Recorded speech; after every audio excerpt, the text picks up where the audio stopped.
I secretly recorded my boss, and it saved my career. Workplace revenge. I never imagined that pressing the record button on my phone would be the only thing standing between me and unemployment. The strange part wasn't that my boss lied about me. It was that he smiled while doing it. I sat across from the HR director listening to accusations that could destroy my career, and for a few terrifying seconds, I honestly thought my life was over.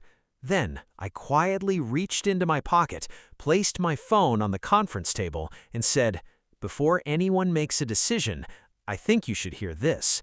The room went completely silent. 3 months earlier, life was actually going pretty well. I worked as a project coordinator for a fast-growing software company in Chicago. The job wasn't glamorous, but it paid well, the team was friendly, and I genuinely enjoyed solving problems. I was hoping for a promotion before the end of the year. My manager, Daniel, had only joined the company 6 months earlier. At first, everyone loved him. He was charismatic, confident, and somehow always knew exactly what to say in meetings. Upper management thought he was a miracle hire. But people who worked directly under him noticed something different. Whenever a project succeeded, Daniel somehow became the hero. Whenever something went wrong, someone else mysteriously took the blame. At first, I assumed it was coincidence. Then I started paying attention. One afternoon, I stayed late finishing a presentation for a major client. Daniel barely looked at it before leaving the office. The next morning, he presented every slide as if he had created it himself. Not once did he mention my name. Afterwards, the CEO congratulated him in front of everyone. Daniel smiled. I smiled too, but inside, something didn't feel right. Over the next few weeks, the pattern became impossible to ignore. Ideas disappeared from our team chats and magically reappeared during Daniel's executive meetings. He'd ask employees to send him unfinished work, then claim it as his own after polishing it. Anyone who questioned him suddenly received poor performance reviews. Nobody wanted to speak up. People had mortgages, families, bills. They couldn't risk losing their jobs. Neither could I. Then, everything changed on a rainy Tuesday afternoon. Daniel called me into his office and closed the door. He leaned back in his chair and folded his hands. "I need you to do something," he said. "Sure. I need you to adjust last quarter's numbers before tomorrow's board meeting." I looked at the spreadsheet. "The numbers are already finalized." "Yes. I need them to look better." I stared at him.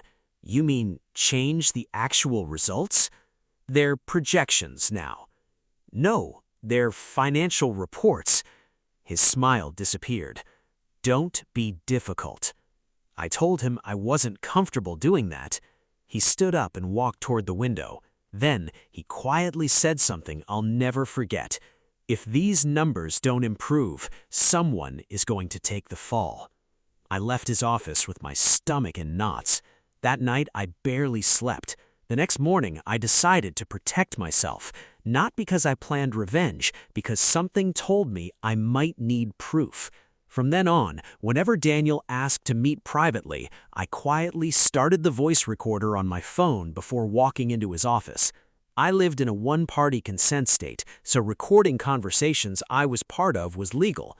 At first, nothing dramatic happened. Then the recording started revealing a pattern. Daniel openly discussed taking credit for other employees' work. He joked about manipulating performance reviews. He even admitted he intentionally created conflicts between coworkers because it kept everyone competing instead of questioning him. Listening to those recordings later made my skin crawl. Still, I hoped I'd never need them. Then came the biggest project of the year. Our company was competing for a contract worth nearly $12 million. The entire office worked weekends. Late nights became normal. I coordinated dozens of departments to keep everything moving. After 6 exhausting weeks, we submitted the proposal. It was the best work I'd ever done. 2 days later, the client accepted. Everyone celebrated. For exactly 1 day. The following Monday, HR emailed me, "Mandatory meeting, immediately." I walked into the conference room. Daniel was already sitting there.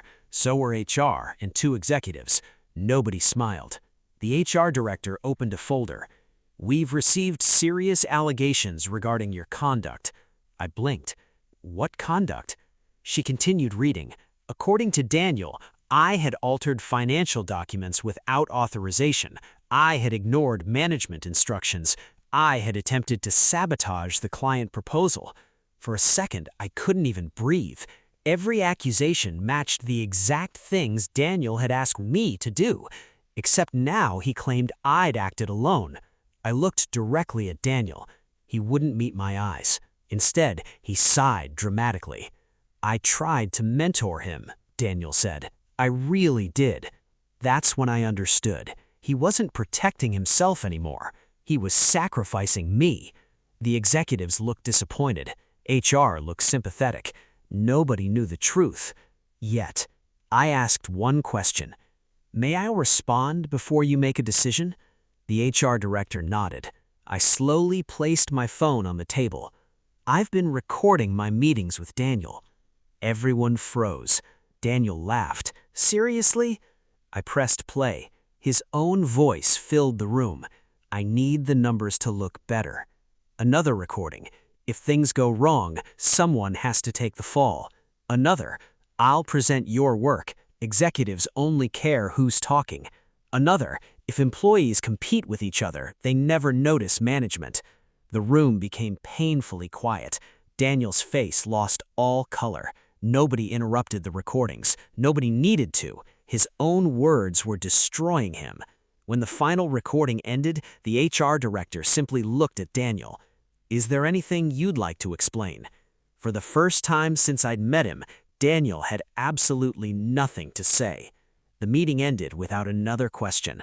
I went home expecting days of investigation. Instead, I got a phone call the next afternoon.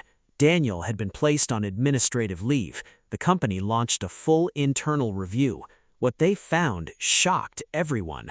Multiple employees had filed private complaints over the previous months. Several projects contained suspicious edits. Performance reviews had been manipulated. Email records matched statements from the recordings. Even executives realized Daniel had been taking credit for work completed by entire teams. Within a week, he was fired. The company didn't announce every detail, but word spread quickly. Coworkers I barely knew started stopping by my desk. Some thanked me quietly.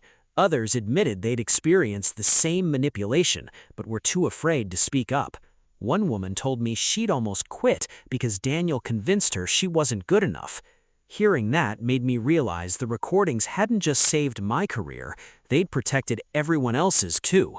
About 6 months later, I ran into Daniel by complete accident at a grocery store. He looked surprised to see me. For a moment, neither of us spoke. Then he quietly said, "You ruined my career." I looked at him for a second, then I answered honestly, "No, you recorded your choices." I picked up my groceries and walked away. That was the last time I ever saw him. Looking back now, I don't feel proud that I had to record someone. I wish I'd never needed to. But I learned something important. Integrity often feels invisible while you're doing the right thing. People may overlook your work. Others may steal credit. Some might even try to blame you for their mistakes. But the truth has a strange way of surviving. Eventually, it catches up with everyone. If you've ever worked for someone who took credit for your effort or tried to make you the scapegoat, what would you have done in my situation? I'd genuinely love to hear your answer.